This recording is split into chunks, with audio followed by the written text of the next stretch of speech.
Hello, and welcome back to our Advanced Squad Leader tutorial series. We have been basking in the sun of the South Pacific, going through the Pacific terrain, or PTO rules, and we are finally getting into the man-made structures. The first ones we are going to look at are huts. Whenever PTO terrain is in effect, each single-story wooden house depiction that contains greater than two separate house depictions and no partial house depictions is considered a hut hex. All the huts in one hex are considered one hut for rule purposes. Therefore, let's look at several different building depictions to see which ones are huts and which ones are not. Hex V6, while it is a multi-building hex, contains a partial building depiction, so this hex is not a hut hex. Hex K4, while it is a multi-building hex, these buildings are made of stones, so it cannot be a hut hex. Hex L3, while it is made of wood, does not have multiple buildings in the same hex, so hex L3 is not a hut hex. Finally, hex M4 is a hut hex. It has at least two building depictions that are single story, made of wood, and there are no partial buildings depicted in the hex. Now let's see how the hut affects this great game. We will break down how a hut works into three cases: being shot at in the hut hex, entering the hut hex by infantry vehicles, and when the hut collapses. First, let's look at getting shot at in the hut hex. A hut is a level 1 line of sight hindrance. It acts like an out-of-season orchard, but only if the line of sight crosses at least one of the building depictions. A hut does not affect a fire lane except to nullify the moving in the open modifier for shots that hit the hut depiction. The TEM of a non-collapsed hut has a +1. Heat rounds cannot be fired at infantry personnel in a hut, but if the target of the attack is a gun or vehicle inside the hut, it will receive the +1 TEM of the hut for the 2-hit roll against it. Huts versus bombardment. Huts have a morale of 7 versus bombardment. If it rolls higher than a 7, then it collapses. A 10 or more and it collapses, and a flame is placed there as well. As you can guess, a hut burns easier than other wooden structures. First, its kindle and spread numbers are 6 and 7. Second, any small arms point-blank fire or triple-point blank fire, Molotov, machine gun, IFE, DC, or non-AP HE equivalency attacks with a dice roll with a colored 1 cause a hut to catch fire. A flamethrower always causes a flame with an attack as long as it rolls below its malfunction number. White phosphorus can cause fire by rolling greater than the kindling number of 6, even if conditions are not dry. Whenever a flame becomes a blaze in a non-collapsed hut, the hut collapses. Whenever a backblast weapon is fired in a hut, it can be fired without worrying about backblast penalties, but it automatically starts a flame in the hex. A collapsed hut does not cause a flame or backblast penalty when a backblast weapon is fired. Moving into the hut hex. Vehicles and infantry can bypass huts just like they can regular buildings, but to enter a hut, the costs are as follows. For infantry, to enter a hut, it costs 2 movement factors. For a fully tracked AFV, or a half-track, it costs 2 movement points to enter a hut hex. For an armored car to enter a hut hex, it costs 4 movement points and has to pass a box check.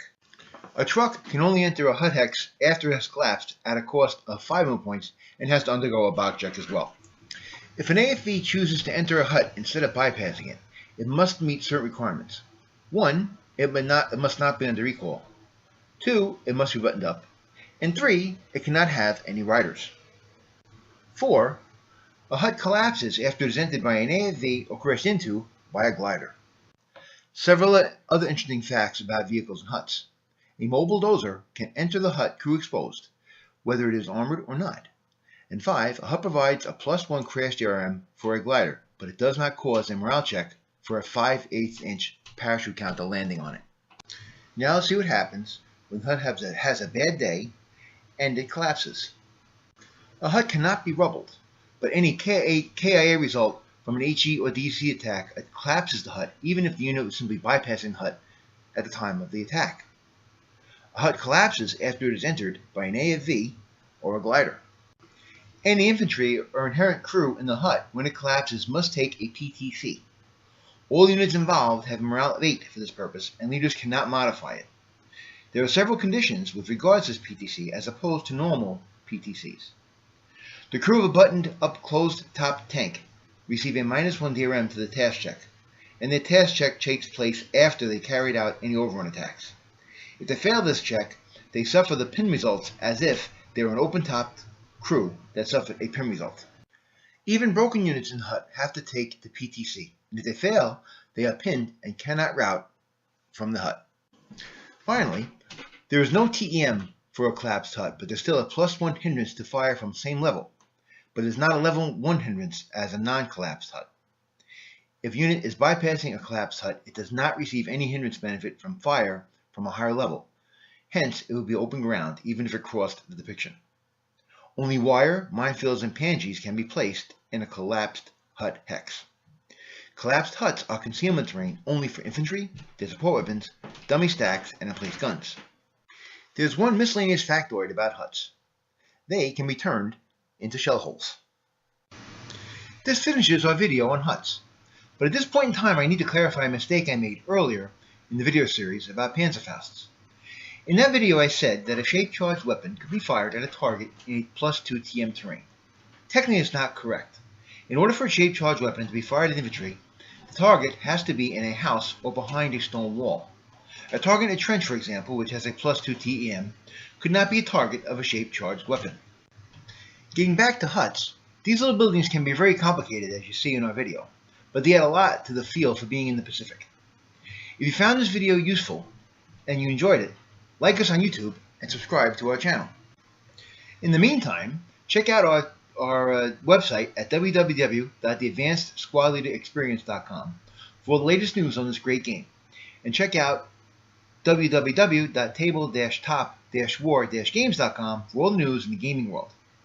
We'll soon have reviews on Clank in Space and Exploding Kittens on that channel, and we're hoping to Korea review for the Squad Leader. If you have any thoughts, questions, or suggestions for future topics, contact me at bob@table-top-war-games.com. As a side note, we have several request videos in production, like what can infantry do when they are being overrun. In the meantime, thanks for watching and take care.